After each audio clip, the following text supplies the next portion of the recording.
All right, so now we're going to talk about the defibrillator. So this is the Zoll R series ALS defibrillator. So you may not have one of these on your unit because this is one of the new models, but we are in the process of replacing all of the older models with the newer models. However, this video will still be helpful if you don't have the new model because it's the same company, it's just a different model, so all of the basic functions are the same. So, a couple different modes. It's all color coded. So pacer is in green, all of the green stuff goes along with the pacing mode or pacing function. Monitor is in gray, all of the gray stuff goes along with the monitor function, and the defibrillator is in red, so all this stuff with the red lettering over here goes along with the defibrillator function. So before we get into the functions, I'm just going to go over the pads. So these are what the pads look like. They are connected. They already have an adapter connected to them, and they are connected like this to the defibrillator. And then they try to make this machine and these pads as user-friendly and as easy to understand as possible. So right on the front here, you have the positioning of the front pad, the positioning of the back pad. It's going to be on either side of the heart. So the front pad goes right on this side of the heart, the back pad goes right on your back on the other side of your heart. So you always want to put the back pad on first, because if you put the front pad on first and you roll them over to the back, the front pad may fall off. So roll them over, put the back one on, roll them back to their, laying down position, and put the front one on. It's hard to see here, but there is a red cross right there, so it's a white oval with a red cross in it. So that is connected to the top pad. That's a separate pad that's connected to the anterior pad. And you're going to do your chest compressions directly on top of that pad. So the horizontal line should be right at the nipple line, and the vertical line should be right at the mid-sternal line. That's how you know where to place that front pad, and that's also where you're going to do your chest compressions, right on top of there. And the chest compression, which I'll get into in a minute, the reason you do the chest compressions on there is because it'll actually show up on the machine, the rate and the depth of the compressions, if you are doing them right on top of there, and it will assist you in doing them correctly. There are also leads. So this, with the pads, can monitor and they can defibrillate, but if you're just going to monitor the patient and you know that you're not going to have to defibrillate, you can just put the leads on instead. So there are 3 leads, the red, black, and white, and they're going to get hooked up to the defibrillator just like this. Clicks right on there like that, okay? So the leads are just for monitoring if you do not need to defibrillate them. All right, so I'll put the pads back on to show you the functions. Always make sure these are hooked up. Don't leave it unhooked. When the defibrillator is sitting and not in use, the pad should always be hooked up and ready to go. So we'll start with the pacing function. Normally we only pace in the ICU, but there may be a situation where you need to pace this patient during a code. So there's 2 settings: the rate, which is in paces per minute, and the output, which is going to be in milliamps. So you can change the milliamps by turning that knob, and you can change the rate. It defaults to 70 as the rate, but you can change that rate. You can go up and down with the other knobs. So it's just going to be whatever the provider or the physician tells you to put it at. You're not going to have to determine for yourself what rate that you're going to need to use. So that is the pacing function, just very briefly. Next, we'll go into the monitor function.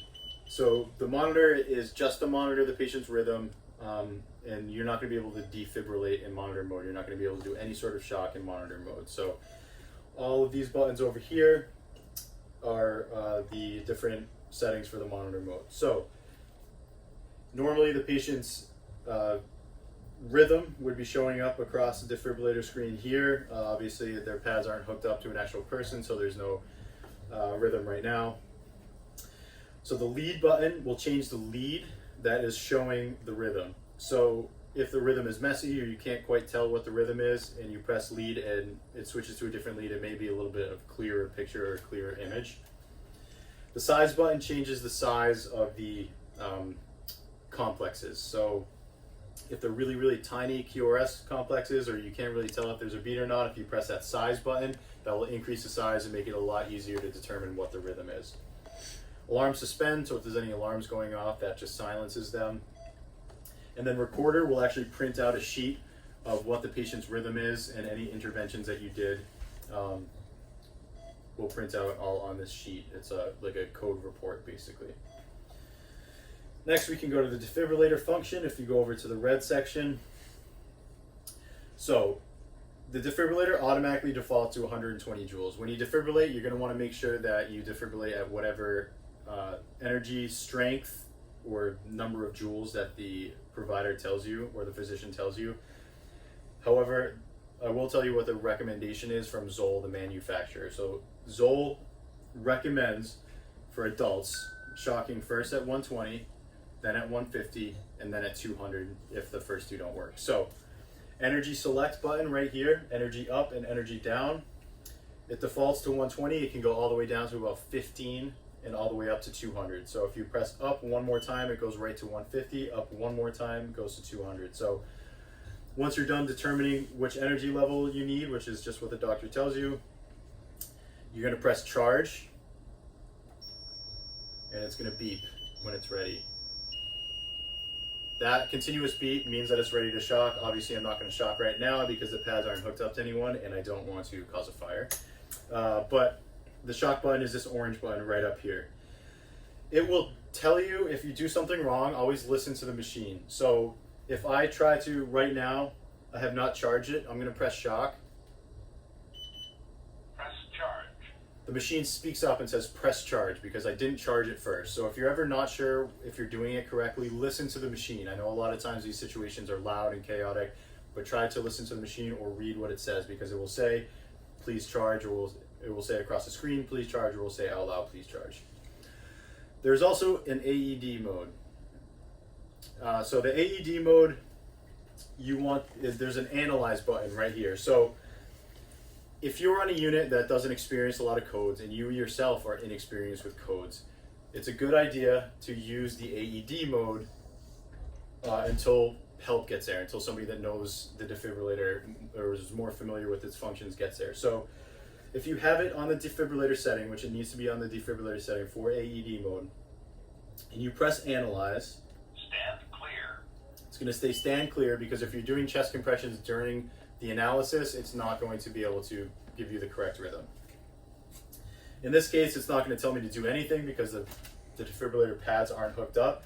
But if you press the analyze button, it works just like an AED would work. So it analyzes the rhythm. If it determines that it's a shockable rhythm, it will automatically charge the defibrillator and it will tell you press shock, and you would press shock. And then it counts down for 2 minutes. So you would do 2 minutes of CPR, a full cycle of CPR, chest compressions and breaths during those 2 minutes. And then again, after the 2 minutes, it will analyze again. If it's determined to be a shockable rhythm, it will charge it automatically. You don't have to press a charge button. This will light up and it will say press shock, and it will advise you to shock. So if you don't really know what you're doing with the defibrillator, or you're nervous or uncomfortable and you're not quite familiar with it, use the analyze button and the AED function until somebody gets there that knows the defibrillator really well. A couple other things with the defibrillator. There is a, like I mentioned earlier, you want to do your chest compressions right on that white mark. All right, so these functions up here, this basically keeps track of the quality of chest compressions that you're doing. It determines the depth and the rate of chest compressions and whether or not you're allowing the chest to fully recoil. And it will speak up. It will say push harder or push faster if you're not doing it hard enough. And it will actually give you a metronome, beep, beep, beep, beep at the rate at which you're supposed to be doing chest compressions, which is 100 to 120. So we are going to come around to all of the units with the code card and the defibrillator to show everybody how they're used. And there are also on the intranet, if you go to departments, education, there are a whole series of training videos. If you want any further details, or you didn't quite understand anything that was spoken about, you can watch the training videos online. Up here in the corner, this yellow section is the end-tidal CO2 detector. So this cord back here comes with a plastic adapter.